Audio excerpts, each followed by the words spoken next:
A continuación, Noticiero Telesucesos. Clasificación A. Apto para todo público. Un noticiero pensado para usted porque se lo merece. Nos acercamos a la realidad desde diferentes perspectivas. Noticiero Telesucesos.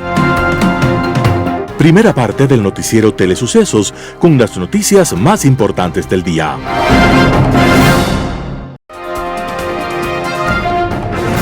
Un día como hoy. En este momento hay 4 hombres que antes no se conocían, pero todos ellos están a punto de enfrentar la horca. Los condenados son Albert Parsons, periodista estadounidense, y los alemanes Augusto Spies, periodista, Adolf Fischer, también periodista, y George Engel, tipógrafo. En el grupo falta Louis Lehn, carpintero alemán de 22 años que se ha suicidado antes en su propia celda. Y faltan Michael Schwab, tipógrafo alemán, y el inglés Samuel Fielden, pastor metodista y obrero textil, a quienes les fue conmutada la horca por cadena perpetua. Entre el público hay un famoso personaje como testigo del acontecimiento. Se llama José Martí, apóstol de la independencia cubana y latinoamericana. José Martí de esta forma describe a los sentenciados. Plegaria es el rostro de Spies. Orgullo, la actitud de Parsons. Engel hace un chiste a propósito de su capucha. El momento es de tensión indescriptible. En ese instante, Spies grita: Si creéis que ahorcándonos podéis acabar con el movimiento de millones de oprimidos que laboran en la miseria, que luchan por su salvación, entonces ahorcadnos. Todos agachan la cabeza. Entonces Spies, con la frente en alto, vuelve a hablar. Frente a vosotros y por todas partes, las llamas surgirán. Es un fuego subterráneo. Las voces que escucharéis en el futuro serán más potentes que las nuestras y no las podréis apagar. José Martí cierra el relato de esta manera. Entonces los encapuchan. Luego una seña, un ruido. La trampa cede, los 4 cuerpos cuelgan y se balancean en una danza espantable. Hoy, en casi todo el mundo, se recuerda esta fecha. Inclusive desde 1954, la Iglesia Católica con Pío XII apoyó esta jornada y declaró ese día como fiesta de San José Obrero. Homenaje a los que sufren, a los que edifican y laboran, a los constructores de la vida, a los que creen y a los que crean. Homenaje a todos los que luchan por una vida digna en lo individual y en lo colectivo. Homenaje a los profetas del hombre nuevo. Ese es el 1 de mayo. Un día como hoy. Las principales noticias del día. Titulares. Con juez de la Corte Nacional rechaza petición de revocatoria solicitada por Jorge Glass para que no se pericien sus 2 celulares y un iPad. La Asamblea Nacional censura a exministro de Energía Fernando Santos Salvite. Ecuador vuelve a comprar energía eléctrica a Colombia. En el segmento de opinión, la consulta en política internacional ante el ridículo. Los editoriales serán de Santiago Basabe, Noboa, entre el amor, el temor y el odio. Noticias del día. Con juez de la Corte Nacional rechaza petición de revocatoria solicitada por Jorge Glass para que no se pericien sus 2 celulares y un iPad. Por improcedente, el conjuez de la Corte Nacional, Julio Inga, quien lleva el caso de reconstrucción de Manabí, rechazó la petición hecha por la defensa del líder correísta Jorge Glass para que se revoque la providencia en la que se dio paso a que se pericien 2 celulares y un iPad que le fueron incautados el 5 de abril pasado durante la incursión en la Embajada de México en Quito, en la que se lo detuvo. Inga insiste en que, siguiendo la arquitectura procesal, será la etapa de evaluación y preparatoria de juicio en la que corresponda tratar, conforme lo precisa la norma vigente, ya sea sobre cuestiones de procedibilidad, prejudicialidad, competencia y procedimiento, y por otro, establecer la validad procesal, correspondiendo incluso en dicha etapa procesal abordar y resolver acerca de temas ya sean como nulidades, fundamentos de acusación, anuncio de pruebas, exclusión, rechazo e inadmisión de medios probatorios. Tanto la Fiscalía como la Procuraduría General del Estado solicitaron al juez que rechace el pedido hecho por Glass luego de que el 12 de abril pasado el magistrado de la Corte Nacional autorizó a que los equipos electrónicos de Glass sean sometidos a un proceso de extracción de información análisis, materialización y transcripción de su contenido. Los 3 dispositivos de Glass fueron ingresados con cadena de custodia en el Centro de Acopio de Indicios y Evidencia de Criminalística de la Policía Nacional de Quito, inmediatamente después de ser capturado en la Embajada de México. La Asamblea Nacional censura a exministro de Energía Fernando Santos Albite. La Asamblea Nacional, con 95 votos a favor, censuró hoy, 30 de abril de 2024, a Fernando Santos Albite, exministro de Energía del gobierno del entonces presidente Guillermo Lasso, por presunto incumplimiento de funciones en el ejercicio de su cargo. Este 30 de abril se retomó la sesión 919 de la Asamblea Nacional, en la que se sustanció un enjuiciamiento político que tenía como su interpelante a la legisladora del oficialismo Nicole Saca, de Acción Democrática Nacional ADN. Los análisis abordados en los legisladores detallan que por la mala gestión de Santos, exministro del ramo en el gobierno de Guillermo Lasso, el plan maestro de energía se incumplió en un 85% y que hubo una falta de mantenimiento en las hidroeléctricas. El expediente, que se trató en la Comisión de Fiscalización y Control Político, recomendó al Pleno censurar al exministro Santos por su negligencia en acciones preventivas al estiaje en las centrales hidroeléctricas. Durante la plenaria de este martes, Santos fue tildado de negligente, inepto e irresponsable y de provocar las pérdidas económicas por los cortes de luz, que se estiman en $72 millones diarios. Después de la presentación de la moción de censura, respaldada por una coalición inusual, que incluyó a varias organizaciones políticas, se solicitó que el caso en contra de Santos sea transferido a la Fiscalía General del Estado para que inicie una investigación penal, además de ser remitido a Contraloría para un escrutinio exhaustivo. Ecuador vuelve a comprar energía eléctrica a Colombia. El ministro de Energía, Roberto Luque, informó que Ecuador volverá a comprar energía eléctrica a Colombia para hacer frente a la crisis energética que atraviesa el país. Las negociaciones se cerraron la tarde de este lunes y se concretaron gracias a la mejoría en las hidroeléctricas del vecino país, que también atraviesa una época de sequía. La compra se trata de 6 gigavatios hora al día y su costo será de 25 centavos el kilovatio hora, pero ese valor varía día a día. En noviembre del 2023 el gobierno ecuatoriano compró en más de 50 centavos el kilovatio hora al vecino país, recordó Luque. La compra se efectuará desde este martes 30 de abril del 2024. Además, Luque aseguró que los embalses de Pauta y Mazar también se han recuperado en estos días gracias a las lluvias. En ese contexto, el objetivo del gobierno es comenzar a dejar de reducir los cortes de luz los fines de semana y poco a poco bajar 1 hora los racionamientos de manera paulatina. Mientras tanto, el gobierno trabaja en el mantenimiento del parque térmico y las contrataciones de energía adicional que ya se habían concretado. Los contratos de generadores en tierra y barcazas aún siguen en análisis. Además, la industria de cerámica dejará de consumir gas natural para que sea utilizado para generación eléctrica por Termogás Machala. Entrevista del día. En Radio Sucesos estuvo Esteban Santos, analista internacional, para hablar acerca de la demanda del Ecuador a México ante la Haya. Escuchemos qué es lo que dijo. El estatuto de la Corte, el artículo 31.2 y 31.3, faculta a un Estado, porque, Milton, estamos hablando de la Corte del Mundo, ¿no?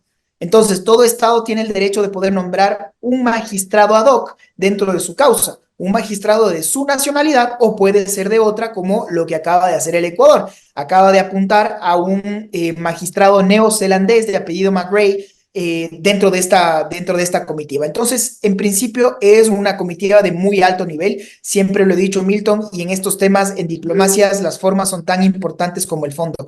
Estará, por ejemplo, me queda muy claro que el presidente no irá, pero sí me queda la pregunta sobre, por ejemplo, si la canciller estará también acompañando, comendando estas acciones por parte del Servicio Exterior. No estuvo en la OEA, creería que tampoco va a estar ahí.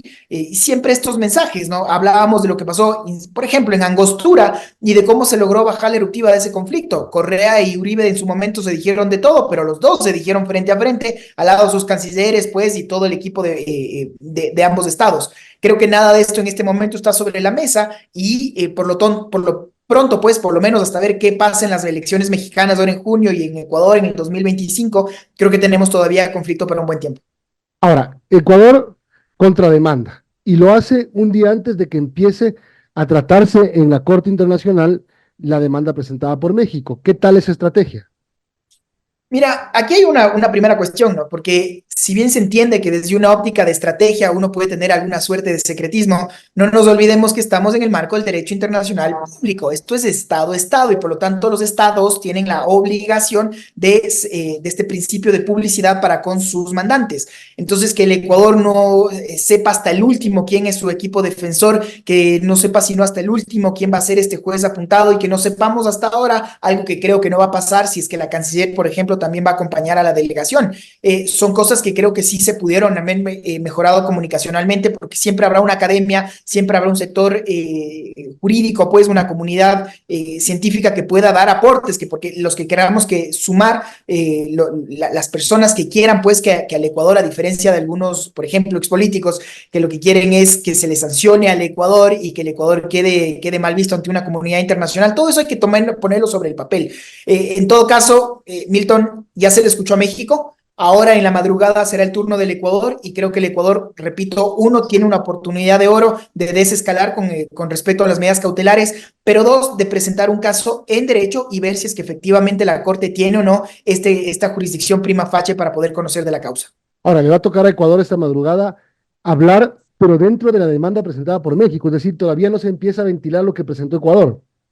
Claro, y aquí hay una pregunta, ¿no? Si es que por un principio de economía procesal, esta reconvención, porque básicamente lo que el Ecuador está intentando hacer es nivelar la cancha, ¿no? Diciendo, oiga, sí, a ver, una violación flagrante. Exacto. Hubo la violación grosera y directa al artículo 22 de la Convención de Viena sobre relaciones diplomáticas. Sobre eso, estimado Milton, para mí no hay ninguna duda. Ahora, lo que el Ecuador quiere decir es, pero espérese un segundo, porque México usted también tiene una culpa. Y sobre esa culpa habrá que tomar nota y eso es lo que el Ecuador está intentando presentarlo como tal. Ahora, claro, hablemos de los puntos que presenta el Ecuador, que México ha incumplido su obligación de cooperar en asuntos de anticorrupción de conformidad con las convenciones interamericanas de la ONU, que se declare que los comentarios falsos y injuriosos de López Obrador sobre las elecciones ecuatorianas violaron el principio de no intervención, más el tema del asilo, más el tema de incumplir las obligaciones internacionales de respetar las leyes de Estado receptor, de no interferir en sus anuncios, en sus asuntos internos y de no utilizar la misión diplomática de manera incompatible con sus funciones. Si uno se pone a analizar todos estos puntos, parecería que el Ecuador tiene razón. Teníamos, y yo siempre lo he dicho, y contigo, Milton, en otros espacios he sido muy claro, creo que el Ecuador borró con el codo lo que estaba haciendo bien con la mano. Si el Ecuador estaba tan seguro de lo que estaba diciendo, pues era el Ecuador el que tenía que activar el multilateralismo, era el Ecuador el que le tenía que llevar entonces a México a la CIJ, y no ahora que lo que estamos haciendo es justamente eso, defendernos ante esa reclamación. En Impacto Informativo, Osvaldo Landazuri, analista económico, habló sobre el acuerdo con el Fondo Monetario Internacional y la crisis energética. Veamos la nota.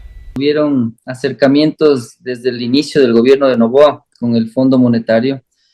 Entonces, ¿es tiempo récord? Podría decirse que sí, porque es deuda para pagar deuda en gran medida lo que yo veo. Es decir, no veo un paquete así muy grande que realmente vaya a cambiar de manera significativa las finanzas del país. Es una buena noticia en términos generales porque al menos usted estaría aliviando en algo los pagos que tendría para este año con el propio fondo. Acuérdese que usted tiene, si no me equivoco, cerca de 1.000 millones de vencimiento con el Fondo Monetario este mismo año. Entonces, por ahí creo que va el tiempo récord. Y segundo, lo que yo sabía era que fueron dos requerimientos. El primero, aumentar los impuestos, por eso usted vio que el IVA fue el que gatilló este término que fue anunciado en estos días, pero sé que los desembolsos que el Fondo Monetario va a darle al Ecuador van a estar atados también al asunto de los subsidios.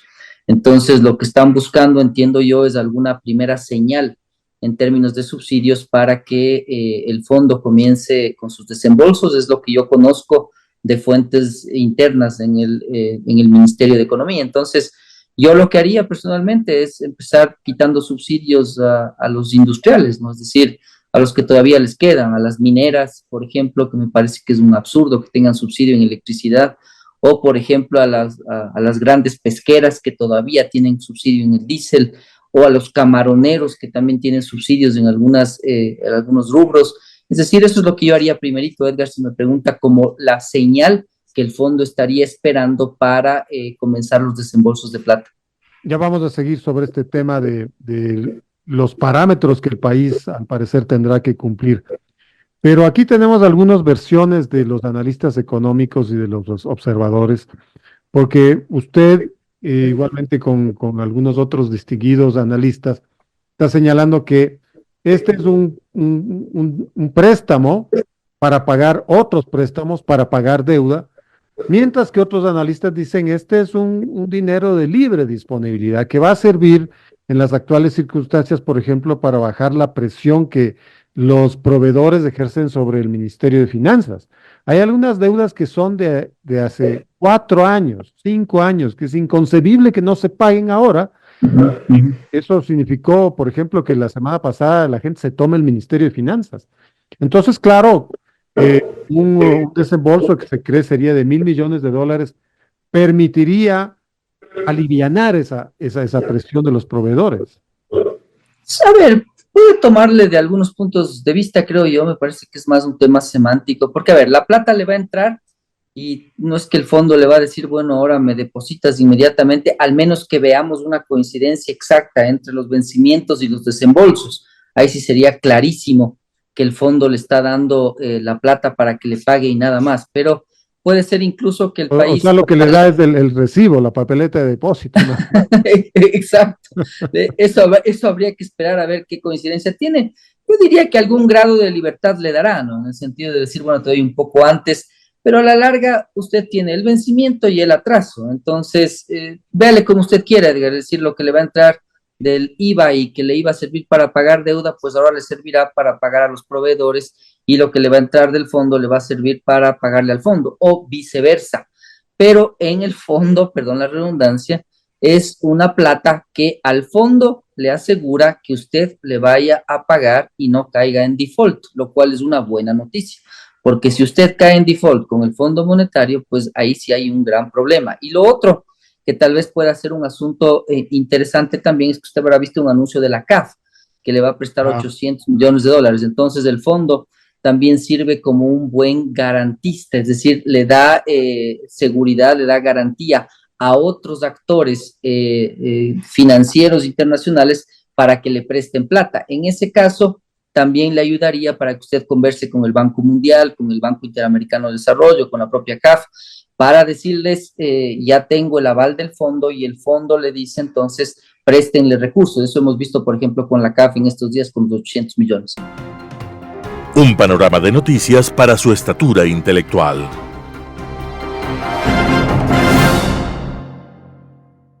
Opinión. Estimados amigos y amigas, gracias por estar con nosotros en este programa de Telesucesos. Hoy vamos a hacer un comentario sobre los resultados de la consulta que se formuló hace pocos días por parte del presidente y que acudimos a las urnas todos los ecuatorianos en capacidad de votar. Hay dos resultados y dos preguntas que tienen que ver directamente con la economía, pero el presidente, en uso de sus facultades constitucionales, creyó conveniente hacer una consulta a los ciudadanos y a los ciudadanos del Ecuador sobre temas que son importantísimos para el futuro del Ecuador. Y seleccionó 11 preguntas, 11 consultas en las que nosotros como ciudadanos fuimos a votar. ¿Cuáles son los resultados de los que ya se conocen en forma pública? 9 de ellas, de las consultas, de las preguntas que hizo el presidente, 9 sencillamente salieron positivas, en sentido de que la gente dijo sí, los ciudadanos dijimos sí. Y en 2, que tiene directamente que ver con la economía, sencillamente los ciudadanos en su mayoría, más del 50%, dijeron no. Ahora, los resultados son algo que son muy positivos para el Ecuador, no digo para el gobierno, para el Ecuador. ¿Por qué? Primero, porque los ciudadanos estamos cansados de tanto asesinato, de tanto narcotráfico, de tanta corrupción, etcétera. Todos estos fenómenos que se han visto en todos estos tiempos en que han llevado la violencia total a un nivel pues pocas veces visto en el Ecuador. y en la que Ecuador se ha convertido en momentos X, Y o Z en un país violento en comparación con otros países de América Latina, ¿sí?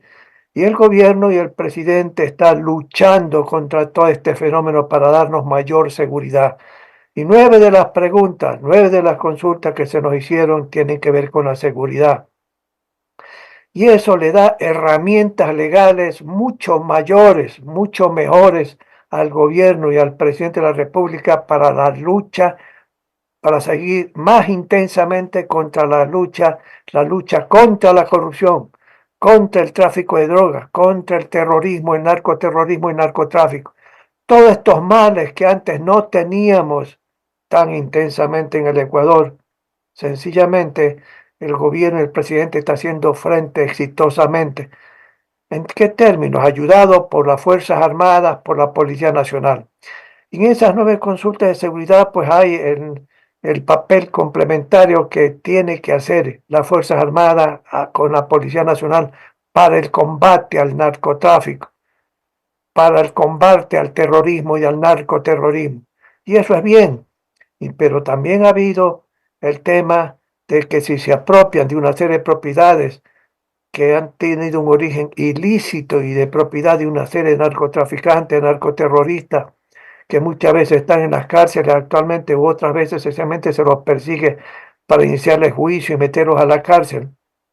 También eso se le da facultades al presidente para disponer, igual que las armas que se logra recuperar de todos esos grupos narcoterroristas y narcotraficantes de droga y de otra serie de cosas. Vuelvo a repetir, el ciudadano está cansado de las vacunas, de las llamadas vacunas, está cansado de los asesinatos, está cansado del sicariato, etcétera, etcétera, etcétera. Y todas esas preguntas que tienen que ver con la seguridad, vuelvo a insistir, tienen que ver sencillamente para fortalecer las facultades del gobierno para luchar contra todo ese fenómeno. Y ahí pues sencillamente entra en esa lucha alguien que está siendo muy exitosa en la lucha contra el narcoterrorismo, contra la corrupción, la fiscal, doña Diana Salazar, que tiene que ser apoyada y es apoyada por todos los ecuatorianos. Es enemigo, por supuesto, y lo consideran enemiga de ellos los narcotraficantes. Y el gobierno ha apoyado y sigue apoyando a doña Diana, pero también a la fiscalía hay que darle más recursos financieros. ¿Para qué? Para que intensifiquen su lucha contra estos fenómenos. En buena hora que tenemos una fiscal extraordinariamente preparada y con una voluntad para luchar independientemente de las amenazas que tiene para ella y su familia. Pero todo esto, la Fiscalía, en un esfuerzo apoyado por el gobierno y su presidente, que tiene la voluntad de seguir luchando contra todos estos males ecuatorianos, estamos seguros que utilizará en forma efectiva estas nuevas reglas que se le han dado en la consulta popular. Pero aparte de eso hay dos consultas, dos preguntas en que el no ha triunfado por más del 50%. Y eso tiene que ver con la economía. Uno tiene que ver sencillamente con el arbitraje internacional y luego con el trabajo por horas y de plazo fijo. ¿Sí? Dos cosas que son importantísimas en la economía ecuatoriana. Primero, porque hay que atraer la inversión extranjera. Los montos de inversión extranjera el año pasado en Ecuador fueron realmente muy pocos. Si uno compara con la inversión extranjera que tiene, los montos me refiero en dólares, Colombia, Perú, sencillamente uno ve que son varias veces lo que esos países tienen. No menciono yo a Chile. De tal manera que la consulta que se hizo para el arbitraje internacional era importante para dar confianza, para estimular a los inversionistas internacionales que vengan al Ecuador, que es un país que tiene muchas reservas para ser explotadas, producidas y exportadas al mundo, como por ejemplo petróleo. Tenemos reservas importantes todavía en petróleo, pero también minería. Ahí tenemos oro, tenemos cobre en cantidades importantes. Pero lamentablemente la consulta, que fue negativa, fue decidida por los ciudadanos porque los ciudadanos estuvieron confundidos, desorientados y porque sencillamente no se sabía qué significa todo eso por parte de mucha gente, de muchos ciudadanos. A familiares de mi persona, una serie de amigos y amigas de mis familiares les preguntaban, explícanos, ¿qué es esto del arbitraje internacional? Y sencillamente había que explicar lo que significa que el gobierno en esta materia no logró realmente explicar detenidamente, en forma explícita y detallada, qué significa todo eso y cómo eso crea confianza a nivel internacional para tener mucho más inversión extranjera. Diga usted, inversión extranjera por 5 a 6 mil millones de dólares, que sería una meta que deberíamos perseguir en Ecuador para el futuro, ¿sí? Pero también porque los enemigos del desarrollo económico, del progreso, del aumento estándar de vida, de que haya más inversiones privadas en el Ecuador, comenzaron a decir que estaba en juego la soberanía y la dignidad nacional. Y amigos y amigas, eso no tenía nada que ver. Pero esas personas que están en contra de la creación de más empleo, con la creación de más actividad económica, esos comenzaron a penetrar con esos mensajes negativos y totalmente falsos. Pero en todo caso habrá que ver una nueva oportunidad en el futuro de ver cómo se crean las condiciones necesarias para crear más confianza para el sector privado internacional. Y luego, pues sencillamente ustedes tienen lo que es el trabajo por hora. Ahí también hubo una desorientación, los empresarios privados no cumplieron su papel y el gobierno, a través de una serie de ejemplos, sencillamente confundió las cosas. Y es una pena y es lamentable que no se haya aprobado eso porque el mercado requiere una nueva legislación para la creación de empleo, estimados amigos. Gracias por estar con nosotros y volveremos con otro tema la próxima semana. Global Hoy con Alan Carney. Ante el ridículo. El expresidente uruguayo José Mujica, el Pepe, es sin duda uno de los referentes más destacados de la izquierda latinoamericana y, más allá de ella, un referente humano y ético de altos quilates en una región en la que ese perfil más bien escasea. Hay quienes vemos en él posiblemente a un contradictor político en su perspectiva socialista, pero podemos ver también unos valores y principios que los ha sabido mantener a lo largo de su vida y nos ha entristecido enterarnos por su propia boca de su situación de salud, al parecer bastante comprometida por un tumor en el esófago. Su anuncio, muy a su manera, nos muestra la entereza con que ha sabido enfrentar toda la adversidad que se le ha cruzado en el camino de su vida. A José Mujica, el Pepe, ha pretendido atacarlo un oscuro funcionario de un aún más oscuro régimen, queriendo implicarlo con alguna trama estrafalaria de cercanía con traficantes de droga por la aprobación en Uruguay del uso de la marihuana, ya sea recreacionalmente o con fines terapéuticos hace ya algunos años. Le indigna al funcionario que Mujica, comillas, se las quiera de dar maestro de todas las cosas, y lo califica de alias Pepe, creyendo tal vez que su declaración podría hacerlo aparecer como a un prontuariado. Esto no hace sino mostrar los harapos morales de quienes las lanzan. Debo decir quiénes en plural, pues en las mafias el vocero no es más que un mensajero, el parlante de los capos. Debe haber quedado claro ya de quiénes se está hablando. El que hace la declaración es el fiscal de Venezuela, fiscal que en este caso se debe escribir con minúsculas. Tarek Saab es quien cree burlarse de Mujica llamándolo alias Pepe, en un patético intento de humor seguramente. El humor es una de las bellas artes y su ejercicio requiere sensibilidad y sobre todo inteligencia. Que alguien como el fiscal, con minúscula, insisto, de Venezuela, se quiera volver humorista, no puede sino terminar en el ridículo, como en efecto ha sucedido, algo que con la escuela madurista de tantos años, sin duda ha permeado a todo el aparato gubernamental. El ridículo, amén de la truculencia y la arbitrariedad, es marca de fábrica de la cavernaria dictadura de la otrora República de Venezuela. No se entiende cómo, al señalar José Mujica algo tan clamorosamente evidente como la absoluta falta de democracia en Venezuela, esto sea motivo de una reacción tan penosa como la vista por parte del régimen. Lo que natura no da, Salamanca no presta, es el antiguo proverbio español tan acertado en definir lo que cabe esperar de personajes como Maduro, un privilegiado exponente del ridículo, característica que ha sabido, como se evidencia en el ataque a Mujica, transmitir a sus colaboradores.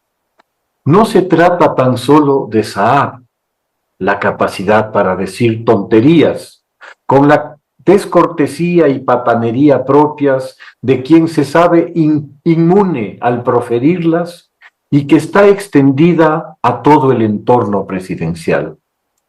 Cuando hace algunos días Petro y Lula expresaron unas tímidas críticas al fraude electoral en curso, Jorge Rodríguez, el presidente del club al que se llama en Venezuela Asamblea Nacional, no se demoró ni un milímetro de segundo en una grotesca respuesta.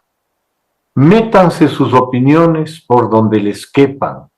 Fue la recomendación que les hizo y que al parecer, al menos desde el lado de Petro, así fue acogida, pues a los pocos días se lo vio salamero visitando a Maduro muy divertido. Para todo hay comparsas. La selección de la cancha en que Saab trata de plantear su partido no puede ser peor. ¿A quién en su sano juicio, en Venezuela, se le puede ocurrir siquiera hablar de narcotráfico en asociación con el gobierno? Diosdado debe estar revolcándose de la furia, pues será inevitable la vinculación de su cártel con las expresiones de Saab. Se le atribuye a Albert Einstein una frase: la inteligencia humana es limitada, la estupidez no, perfectamente aplicable a la circunstancia descrita. ¿Qué dirá Cilia, la primera dama, de que se mencione la palabra narcotráfico en el seguramente aún enrarecido ambiente familiar, tan afectado por el tiempo que pasaron en una cárcel del imperio sus sobrinitos por tratar de meter 800 toneladas de cocaína a Estados Unidos, utilizando todos los recursos del Estado para hacerlo? Muchas luces no muestra el fiscal, con minúscula, para la argumentación frente a un personaje de la talla y coherencia del Pepe. Hay que reconocer que existe un problema de fondo para cualquiera que pretenda hacer declaraciones de índole legal, no se diga ética, desde la dictadura venezolana. Ni con Justiniano a cargo de su posicionamiento en lo legal, ni con Sócrates o Marco Aurelio en lo ético, se podría mantener alguna solvencia en su defensa. Son demasiados años de expolio, de crimen y de abuso, cometidos por demasiados mafiosos incrustados en todos los niveles del Estado. Son demasiados delitos, demasiados asesinatos y violaciones de derechos humanos para que se pueda, no importa a cargo de quién, formular algún tipo de argumento que no sea, como es habitual, una grosería o algún desvarío, como aquel de los pajaritos que se le aparecen ocasionalmente a Maduro. Bien haría Saab en limitarse a ser lo que es, un simple verdugo encargado de las órdenes de prisión a los opositores para que sean encerrados y torturados en las cárceles del país.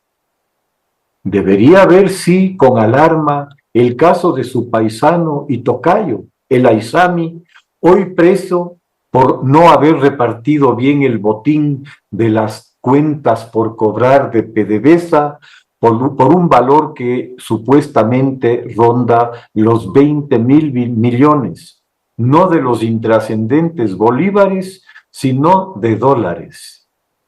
Con más alarma debería mirar el regreso de la Corte Penal Internacional, invitada nada menos que por Maduro, para que continúe en ejercicio de su jurisdicción, conociendo los innumerables casos de crímenes de lesa humanidad cometidos por todo estamento del sistema de seguridad y justicia del país, incluido el suyo.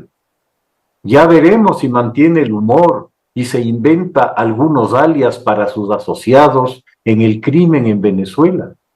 Tiene la suerte de unos nombres con que fácilmente se pueden hallar divertidos alias, tarea para la cual, en todo caso, debería buscar ayuda, dadas sus limitaciones. Muchas gracias. Editorial. Noboa, entre el amor, el temor y el odio. Santiago Basabe, primicias. Dependerá de usted, presidente Noboa, que el país le ame, le tema u odie, de usted y nada más que de usted. Sus acciones en la vida pública y en alguna medida las que tome en su esfera privada serán su carta de presentación. Juéguese por la apuesta grande, la del reconocimiento ciudadano por su trabajo cívico en favor de los más necesitados. Apueste a caminar en 10 años por las calles del país y que la gente lo salude con afecto o al menos con respeto. Está a tiempo.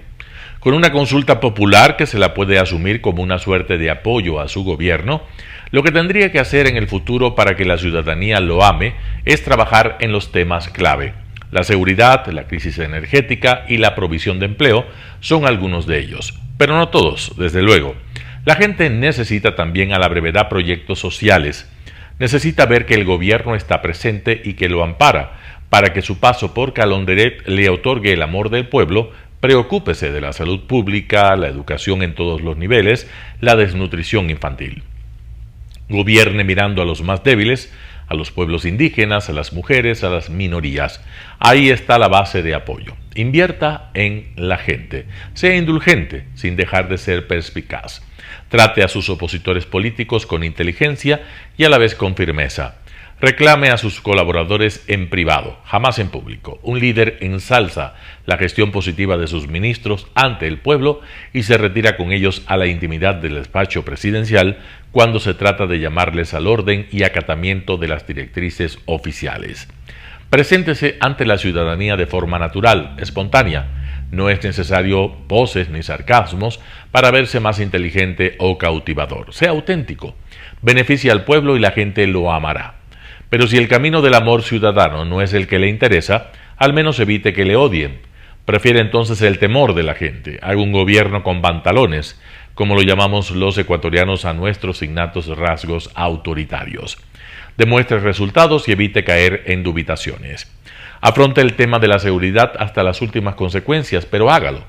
De lo contrario, ni siquiera el temor infundirá entre la ciudadanía, sino desprecio y conmiseración.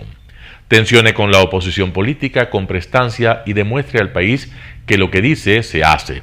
Controle a sus colaboradores, pero marque los límites. Disuada y persuada a quienes piensan en lo contrario, pero no los intimide. Deles razones de peso y agregue a eso un talante de gobernante con capacidad de hacerse respetar. No es lo óptimo que le teman, pero no deja de ser una opción de gobierno. Lo que sí debería evitar es que lo odien. Tenga cuidado con eso. Si ataca a sus opositores al punto de buscar su extinción, va por mal camino. Si genera tensiones innecesarias con los que opinan de forma diversa, usted pierde en el mediano plazo. La crítica no es ofensa o minimización. Si usted lo asume como tal y reacciona de forma agreste, va sembrando semillas peligrosas. Si en el diario convivir del gobierno degrada a sus cercanos y los expone a la ciudadanía como ineptos o delincuentes, la política y la vida se encargan de pasar factura. El odio no nace de un día a otro. Este es un peligroso sentimiento que se va sentando con el paso del tiempo hasta que explota de diversas formas. Las diferencias entre los gobernantes que fueron temidos respecto a los que fueron odiados se reflejan en el curso que han asumido sus respectivos procesos judiciales. Escoja usted en cuál grupo desea estar. Plantéese, presidente Noboa, la posibilidad de que la gente le ame. No es cuestión solamente de pan y circo para que la ciudadanía lo recuerde de buena manera. Otórguele dignidad. Propóngale opciones para mejorar la calidad de vida de los más humildes. Dele esperanza al pobre de que sus hijos van a estar mejor posicionados en el futuro. Ofrezca al país proyectos emblemáticos que reflejen su visión política. Pero si usted no lo hace y decide ir por la opción del temor, ahí está el campo abierto. Ahí el respeto que usted tendrá será aparente y terminará el día que deje su gobierno. Porque el poder se termina, sepa usted, esto no es una obviedad. ¿Cuántos pensaron que las alfombras rojas eran eternas? Y ahí los tiene, masticando su propia inmundicia. Eso sí, tenga presente que del temor al odio hay un solo paso y que las fronteras entre un estado y otro son muy porosas. Si se juega a que le teman, por ahí usted se obnubila y termina odiado por las masas. Tenga presente que los que fomentan el odio nunca salen bien librados. Si busca ejemplos, basta que mire a su alrededor. Santiago Basabe, Primicias. Noticias internacionales. 4 muertos tras el impacto de un misil ruso en el castillo de Harry Potter de Odessa. Al menos 4 personas han muerto tras el impacto de un misil ruso contra un edificio de estilo gótico conocido como el castillo de Harry Potter en Odessa, en el sur de Ucrania. Al parecer, los fallecidos no tuvieron tiempo para refugiarse, ya que las alertas antiaéreas se activaron poco antes del ataque. Тип його встановлюється, для цього є відповідна експертиза вибухотехніки. Зараз працюють усі відповідні служби, Державна служба надзвичайних ситуацій, усуває наслідки цього удару. Так само працюють слідчі органи, тому що це черговий воєнний злочин. El lunes en Kiev, el secretario general de la OTAN, Jens Stoltenberg, declaró que los miembros de la Alianza Atlántica no habían cumplido a tiempo lo que habían prometido a Ucrania, circunstancia que había permitido a Rusia aprovechar sus ventajas en el campo de batalla. Сьогодні саме про оперативність багато було і на перемовинах з генсеком НАТО, з Єнсом Столтенбергом, вчасне постачання зброї для наших воїнів, вчасні і достатні рішення про ППО для України. Це те, що необхідно просто зараз для захисту життя. Entre tanto, las fuerzas de Ucrania luchan sin descanso contra Rusia en el campo de batalla. La situación en la línea del frente ha empeorado para las tropas ucranianas, que se han retirado de algunas posiciones en Donetsk. Mientras tanto, en Ginebra, en una reunión de la Agencia para la Acción contra las Minas Antipersona, los especialistas expusieron los desafíos a los que se enfrentan los civiles que viven en entornos de conflicto o posconflicto. In Ukraine, because of the nature and the intensity of the conflict, we're often seeing double or triple or even quadruple amputees. And a lot of those injured are in their 20s and 30s. Según la ONU, unos 60 millones de personas de 60 países viven sin saber si pisarán una mina terrestre o un artefacto explosivo sin detonar que han quedado ocultos tras un conflicto.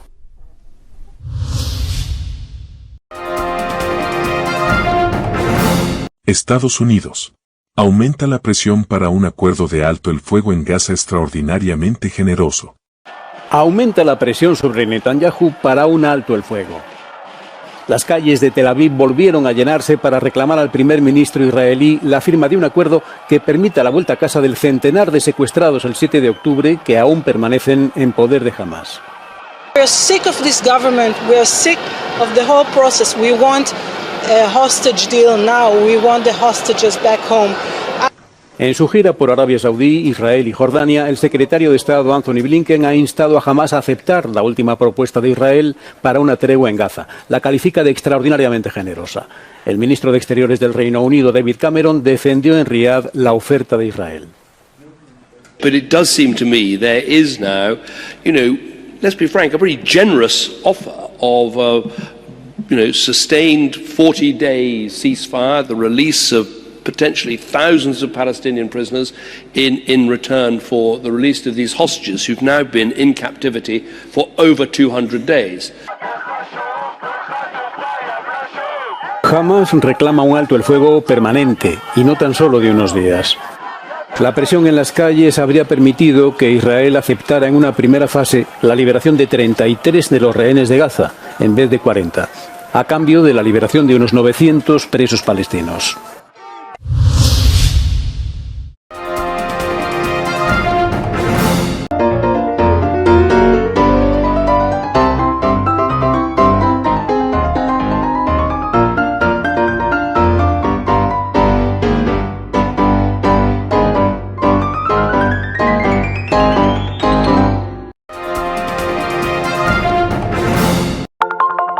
Telesucesos, Canal 29 UHF de la ciudad de Quito. Un canal de televisión abierta, siempre inédito, para una audiencia especial. Somos cultura, educación, salud, opinión calificada, normas de vida. Y todas las tardes, de lunes a viernes, desde nuestros estudios en Arena Telesucesos, escenario propio destinado a promover el deporte. En tiempo real, usted y su familia, en su televisor, desde la comodidad de su hogar, disfrutarán de los partidos, eventos, campeonatos que realizamos diariamente de ecuavóley, básquet, box, lucha libre, cachascán, gimnasia, artes marciales, tenis de mesa, fútbol sala, transmisiones en vivo de los principales partidos de fútbol barrial y colegial. En fin, somos un canal inédito. Inéditos en el deporte, transmisiones de acción y conocimiento en el deporte, espacio diario conducido por el arquitecto David López todas las tardes, de lunes a viernes, de 4 a 5 de la tarde. Siempre inéditos y distintos, siempre jóvenes, personajes jóvenes de generaciones nuevas.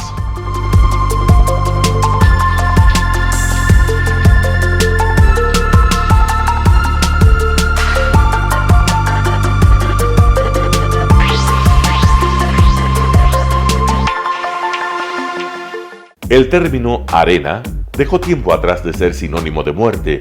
Hoy es un espacio de vida, de desarrollo de una de las actividades básicas del comportamiento humano, el deporte, que quizá, como ninguna, moviliza sentimientos y emociones, elimina como principio la violencia, intereses personales, trampas, desunión e intrigas.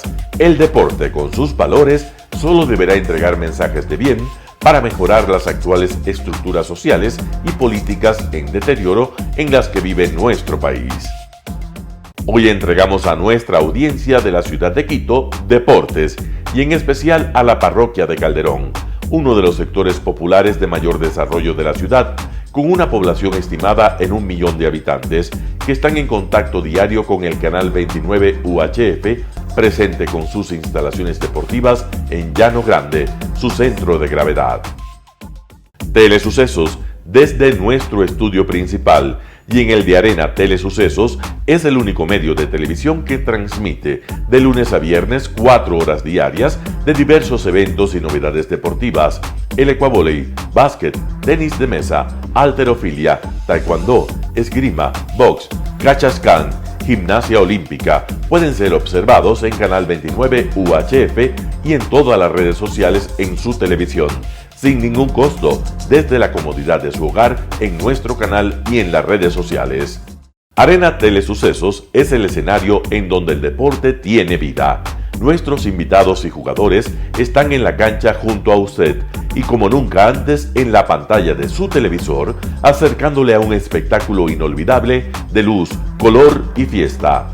Por fin usted encuentra el deporte que practica y que nunca es transmitido ni considerado por otros medios de comunicación con la importancia que nosotros le damos. El ecuavóley es el gran protagonista en una cancha con todos los estándares y comodidad para su práctica.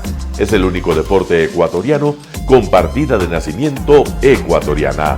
Somos inéditos, nos acercamos al deporte popular de nuestra gente que comparte nuestros esfuerzos. En Arena Telesucesos, aparte del atractivo de los eventos deportivos que transmitimos con nuestra señal a los televisores de su hogar, también entregamos muchos de los valores que encierra el deporte y en especial privilegiamos nuestra identidad nacional en el Ecuavoli, jerarquizando su presencia como el deporte con partida de nacimiento en nuestro país. Telesucesos no solo entrega en su programación de deportes un espectáculo, sino que impulsa, privilegia y exige a quienes participan que sean parte de los valores y méritos que el deporte encierra: esfuerzo, superación, perseverancia, respeto, solidaridad, compañerismo, disciplina, puntualidad, sana competencia, honradez en la cancha y fuera de ella. La práctica deportiva siempre generará beneficios positivos para su cuerpo y entregará salud estable, pero refuerza además la identidad personal y premia siempre el éxito conseguido. Estamos entregando a nuestra ciudad con Arena Telesucesos un esfuerzo más de un medio que es fiel a su identidad y que a través de sus contenidos de salud, cultura, opinión calificada y ahora deportes, pretende difundir lo que, aparte del entretenimiento, requiere nuestra gente. Lo hasta ahora realizado está hecho con mucho esfuerzo, pasión y el entusiasmo de nuestra parte, de nuestros empleados, trabajadores y pequeños empresarios que creen en nuestras motivaciones. Hemos dado los primeros pasos para este proyecto que seguiremos haciéndolo gracias a ustedes. ¿Cómo llegar? Nuestras instalaciones se encuentran en el norte de la ciudad, en un sector de gran crecimiento y desarrollo urbano al que se accede a través de la vía E35, más conocida como la Avenida Panamericana Norte. Desde el centro comercial El Portal, a 2 kilómetros a la derecha, se encuentra la calle García Moreno, antiguo camino a Llano Grande, una arteria en la que se desarrollan dinámicos comercios. Junto al centro comercial Ciudad Alegría, a 100 metros, hemos llegado a nuestras instalaciones, Arena Telesucesos, la cancha del Ecuavoli. Telesucesos, siempre inédito, nuestro canal online a la vanguardia tecnológica, 24 horas de programación continua a través de Internet. Telesucesos Internacional. En el Ecuador y en el mundo, Telesucesos Internacional. ¿Cómo lo sintoniza? Ingresando a www.telesucesos.net. Telesucesos Internacional. Telesucesos, el canal de televisión siempre inédito. El noticiero Telesucesos es retransmitido de lunes a viernes a las 7 horas por Radio Planeta Sur 106.1 FM de la ciudad de Loja. Noticiero Telesucesos.